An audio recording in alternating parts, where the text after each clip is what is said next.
Halo teman-teman, dalam video kali ini kita akan menganalisis cerpen karangan Anafis, Robonya Surau Kami. Sebelum kita mulai, jangan lupa untuk like dan subscribe ke channel DSD Bahasa Indonesia. Cerpen Robonya Surau Kami karangan Ali Akbar Nafis yang pertama diterbitkan pada tahun 1956 adalah cerpen bergenre sosial agama yang menceritakan si Aku yang mengenal kakek penjaga surau yang sangat taat beragama. Ia mendengarkan cerita yang diberi Ajo Sidi yang membuatnya mural.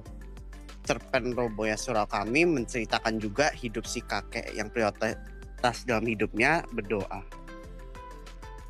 Latar tempat dalam cerita berupa beberapa daerah, rumahan dan kota dekat pasar dan latar si Aku yang diceritakan dalam cerita.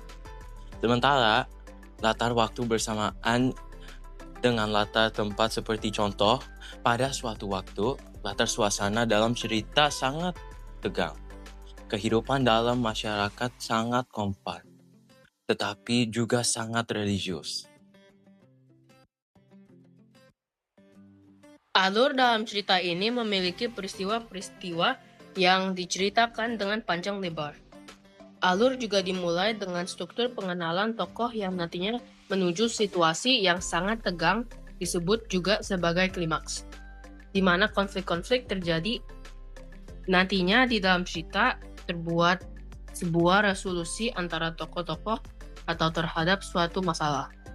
Alur dalam cerita yaitu alur campuran yang berarti latar maju dan mundur yang bisa dibuktikan dengan tokoh yang cerita tentang latar belakangnya.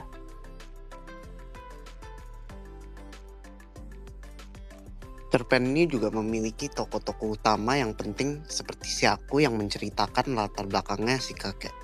Si kakek juga termasuk dalam bagian tokoh utama yang sangat mudah untuk dipengaruhi. Tokoh yang lain seperti Ajo Sidi juga mempunyai pengaruh besar dalam cerita.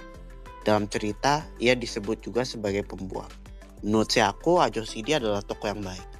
Di cerpen juga diceritakan bahwa hubungan antara Ajo Sidi dan si kakek sangat kuat. Dinamika antara mereka termasuk baik walaupun ada konflik di antara mereka. Di cerpen juga diceritakan bahwa si kakek adalah orang yang pendek akal dan selalu mementingkan dirinya sendiri yang menyebabkan ia untuk masuk neraka. Bahasa yang digunakan untuk cerpen ini sangat berbeda-beda. Tetapi bisa dilihat bahwa kata-kata dalam agama Islam sering dipakai di antara tokoh seperti Alhamdulillah. Bahasa baku sering dipakai di antara tokoh kecuali saat perbincangan antara tokoh. Banyak majas juga sering dipakai seperti majas alegori atau parabel.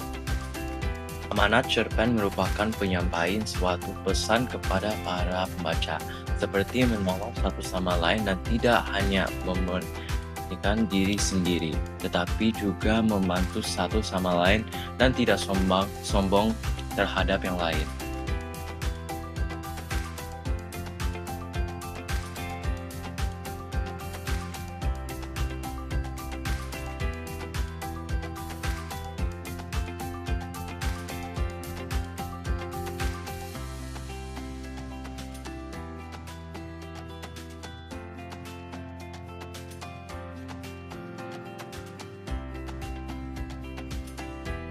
Terima kasih sekali lagi untuk perhatian kalian. Semoga kalian belajar sesuatu dari analisis cerpen ini. Sekali lagi jangan lupa untuk like, subscribe, dan share video ini kepada teman-teman kalian. Sampai jumpa dalam video selanjutnya.